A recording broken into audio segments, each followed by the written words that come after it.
Border guard বাংলাদেশের অধীনস্থ Ramu battalion পৃথক অভিযানে ৬০ লাখ টাকা মূল্যের ২০,০০০ পিস বার্মিজ ইয়াবাসহ এক ব্যক্তিকে আটক করেছে।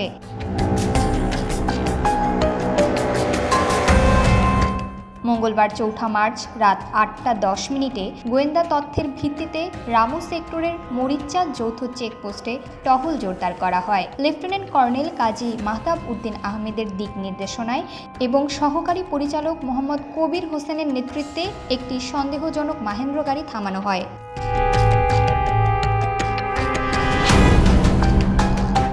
আটক ব্যক্তি মোহাম্মদ ফরহান উদ্দিন, বয়স ৩২, পিতা মোহাম্মদ কামাল উদ্দিন, গ্রাম মাস্টারপাড়া, ডাকঘর চিরিঙ্গা, থানা চকরিয়া, জেলা কক্সবাজার।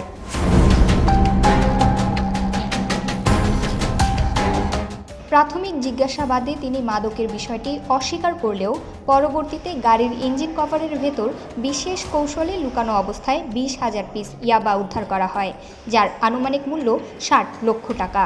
বিজিবি জানায়, সীমান্ত সুরক্ষার পাশাপাশি মাদক পাচার, চোরাচালান ও আন্তঃরাষ্ট্রীয় অপরাধ দমনে তাদের অভিযান অব্যাহত থাকবে।